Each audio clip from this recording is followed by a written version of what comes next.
পরিণীতা ধারাবাহিকে দেখেছিলাম আমরা, পারুল রায়ানকে বাড়ি থেকে বের হতে দিচ্ছে না। রায়ান খুব ক্ষেপে আছে। ওদিকে দাদুর নববর্ষের পুজো হবে, সেই জন্য সোনার দোকানে আয়োজন করেছে। পারুল নিজের বন্ধু বান্ধবকে ডেকেছে। রায়ান তার বন্ধুদের সাথে প্ল্যান করেছে কিভাবে পারুলকে ইউনিভার্সিটি থেকে তাড়ানো যায়। সেই জন্য ওরা মিট করবে এক জায়গায়।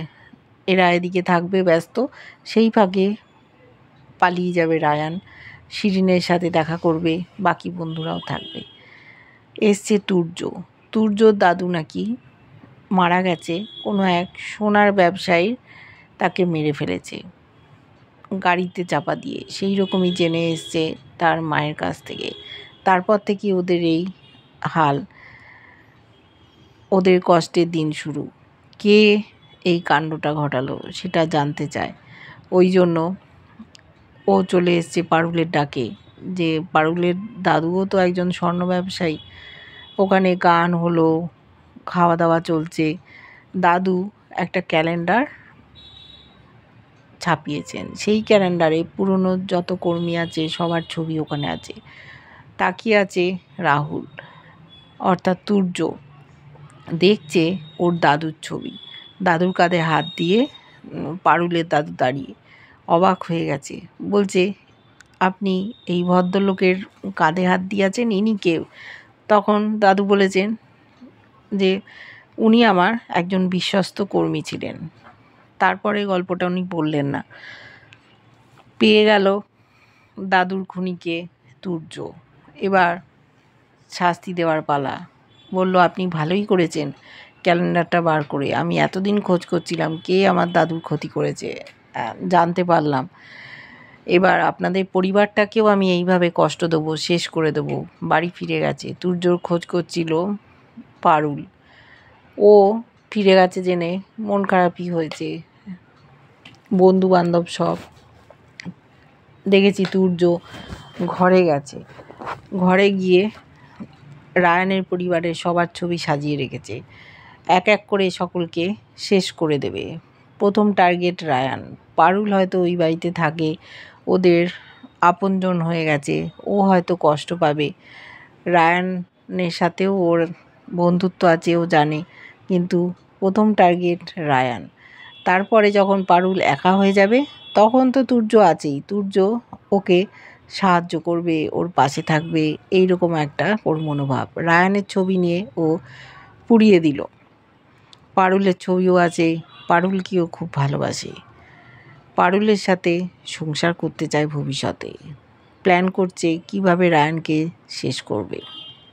ওদিকে এরা সকলে একটা জব্বর প্ল্যান করেছে। শিরিন কলেজে গেছে, বন্ধুদের বলেছে পারুল আসবে। আড়াল থেকে বন্ধুরা দেখছে, পারুলকেও জোর করে ধাক্কা মারছে, কিছু বলছে। ও বলছে, কেন তুই আমার সাথে এরকম করছিস? বলছে, বল, তুই কেন রায়ানকে এখানে ঢুকতে দিচ্ছিলি না, আমার সাথে কথা বলতে দিচ্ছিলি না, কেন এরকম করছিলি? ওকে এত ধাক্কা মারছে, উত্তেজিত করছে। বলছে, শিরিঙ্গে, তুই আমার সাথে এরকম করিস না। কিন্তু বারবার করার ফলে ও রেগে গিয়ে এক চড় মেরেছে। চড় মারতেই ও মাটিতে লুটিয়ে পড়েছে। এবার চারপাশ থেকে বন্ধুবান্ধব ছুটে এসছে, ওকে সাথে সাথে হাসপাতালে নিয়ে গেছে। এগুলো সব শিরিনের প্ল্যান। ওরা ভিডিও করে রেখে দিয়েছে পারুলকে ফাঁসাবে বলে। পারুল ভাবছে কী হলো, এক চড়ে অজ্ঞান হয়ে গেল। ওখানে ছিল ওর বন্ধুবান্ধব, তারা বলছে এমন জায়গায় হয়তো লেগে গেছে যার জন্য অজ্ঞান হয়ে গেছে। হাসপাতালে নিয়ে গেছে, সেখানে ওর কাকাকে ফিট করেছে, অর্থাৎ শিরিন ওর কাকাকে বলে রেখেছে সব ব্যবস্থা করতে। কাকা বলছে, দেখ আমার হাসপাতাল, আর তোর বাবা আমার ওপর রেগে যাবে। বলছে, কিচ্ছু হবে না, কেউ জানতে পারবে না। একটা নতুন ইউনিটে ওদেরকে রেখেছে, ওরা ওখানে হাসি মজা করছে। পারুলকে ফাঁসিয়ে দিয়েছে। পারুলও চিন্তা করছে, রায়ান ফোন ধরছে না, কী হলো শিরিঙ্গের, ভালো আছে তো? পারুলকে ফাঁসানোর জন্যই এত কাণ্ড। ওরা চলে এসছে ডিন স্যারের কাছে। ডিন স্যার ডেকে পাঠিয়েছেন পারুলকে। দেখছে এরা সব ওখানে, বলছে যে শিরিনকে পারুল মেরে কোমায় পাঠিয়ে দিয়েছে। ও অবাক হয়ে গেছে, এক চড়ে কেউ কোমায় চলে যেতে পারে? অবস্থা খুব খারাপ, কী হবে? তখন ডিন স্যার বলছেন, পারুল তুমি এইরকম করলে? তখন বাকিরা বলছে ওকে এক্ষুনি সাসপেন্ড করে দিন, এরকম একটা মেয়েকে এখানে রাখার কোনো মানেই হয় না, আমরা সবাই ভয় পাচ্ছি। বুঝতে পেরেছে পারুল, ভিডিও রেকর্ডিং দেখিয়েছে ডিন স্যারকে। কখন ভিডিও করলো, এরা তো সামনেই ছিল না, তার মানে সবটাই ছিল ওদের প্ল্যান, ইচ্ছে করে ওকে ফাঁসাতে চাইছে। ডিন স্যারকে বলেছে, স্যার আপনি আমায় 2 দিন সময় দিন, আমি ঠিক প্রমাণ করে দেব যে ওরা আমার পেছনে লেগেছে ইচ্ছে করে, আমাকে এই ইউনিভার্সিটি থেকে তাড়িয়ে দেবে বলে। উনি ওকে বলেছেন ঠিক আছে তোমায় 2 দিন দিলাম। ওরা সব আনন্দ করছে, পারুলকে ডিন স্যার তাড়িয়ে দেবেন, প্ল্যানটা সাকসেসফুল হবে। বাড়িতে এসছে, বাড়িতে এসে রায়ন গলাবাজি করছে যে পারুল এরকম করেছে, শিরিনের অবস্থা ভালো না, কোমায় চলে গেছে। ও অবাক হয়ে গেছে, বলছে দেখ আমি সব প্রমাণ করে দেবো, এগুলো তোদের প্ল্যান ছিল, আগেও বহুবার করেছি, আমি ডিন স্যারকে বলেছি, ডিন স্যার বলেছেন। বলছে তোর সাসপেন্ড হওয়াই ভালো, তুই এখান থেকে ন্যাড়াগোয়ালে চলে যা, কেন এরকম করছিস, আমাদের পেছনে লেগে আছিস।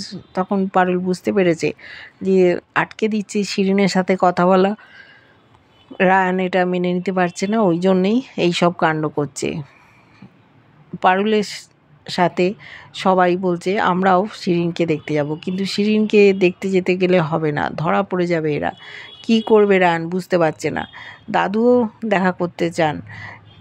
রায়ান বলছে তোমাদের কাউকে যেতে হবে না, আমি তোমাদের আপডেট দেবো, তোমরা এখানেই থাকো। কিন্তু বাড়ির বড় বউ বড় ছেলে যাবে বলল। দাদু বলল যা করার দেখে আসুক। রায়ানের হাতে ফোনও নেই, ফোন খারাপ হয়ে গেছে, ও ভাবছে ওদেরকে একটা খবর দিতে হবে, কি করে খবর দেবে, দৌড়োদৌড়ি করছে। আটকে ছিল পারুল, কিন্তু বলছে আমি এখন বাথরুমে যাব, তুই কি যাবি আমার সাথে, তখন ছেড়ে দিয়েছে।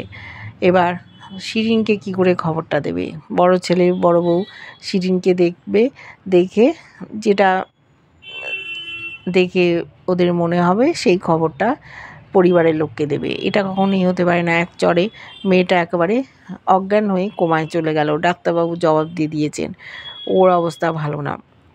এর পেছনে যে ওদের বদবুদ্ধি কাজ করছে সেটা খানিকটা হলেও বুঝতে পারছেন দাদু, আর ডিন স্যারও বুঝতে পেরেছিলেন। কিন্তু প্রমাণ ছাড়া কোনো কিছু হয় না, শিরিনকে প্রমাণ জোগাড় করতে হবে। কীভাবে ও প্রমাণ জোগাড় করবে, কোথায় আছে সেটা কি ও জানে?